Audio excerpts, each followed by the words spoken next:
আমার বাসায় 40 বছর একটা কবর আছে, বাড়িতে জায়গার সংকট, ঘর তুলে বসবাস করা যাবে কিনা? যাবে ইনশাআল্লাহ, কোনো সমস্যা নেই। মায়ের পায়ের নিচে সন্তানের বেহেশত, মার যদি চরিত্র খারাপ হয় তাহলে কি হবে? আসলে তারপরেও দুনিয়াতে আপনি যতদিন বেঁচে আছেন মায়ের সাথে ভালো আচরণ করতে হবে। আপনার মায়ের চরিত্র খারাপই হোক আর মা কাফেরই হোক না কেন, আপনাকে তার হকটা আদায় করতে হবে। আল্লাহ পাক এটা সূরা লুকমানের মধ্যে বলেছেন। কোন সূরায়? সূরা লুকমানে বলেছেন।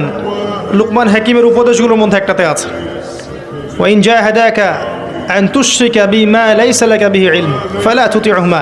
তোমার পিতামাতা যদি তোমাকে আল্লাহর সাথে শিরিক করতেও বলে, এই যে শিরিক সবচেয়ে বড় পাপ বললাম একটু আগে, পিতামাতা যদি শিরিক করতে ফোর্স করে তুমি তাদের আনুগত্য করবে না। পিতামাতাও যদি তোমাকে আল্লাহর সাথে শিরিক করতে ফোর্স করে তাদের আনুগত্য করবে না। কিন্তু ওয়াসাহিবহুমা ফিদ দুনিয়া মা'রুফা, এই দুনিয়ায় তাদের সাথে উত্তম আচরণ করবে। এই হলো মায়ের হক। রাসূল সাল্লাল্লাহু আলাইহি ওয়াসাল্লামের একজন স্ত্রী যিনি ছিলেন আবু সুফিয়ানের মেয়ে, জানেন? আবু সুফিয়ান মক্কার বড় কাফের ছিল ওই সময়। তো সে দেখা করতে এসেছে মদিনায় মেয়ের সাথে। আবু সুফিয়ানের কন্যা নবীর স্ত্রী, তিনি বলছেন আমি বাবাকে ঘরে ঢুকতে দেব না, সে আপনার প্রকাশ্য শত্রু। ঠিক আছে না কথা? নবীজি বললেন না, তাকে আসতে দাও, তাকে বসতে দাও এবং তার হক তুমি আদায় করো। পিতার জায়গা পিতায়, মায়ের জায়গা মায়ের জায়গায়, মায়ের জায়গা মায়ের জায়গাতেই তাকে সম্মান দিতে হবে, তার হক আদায় করতে হবে।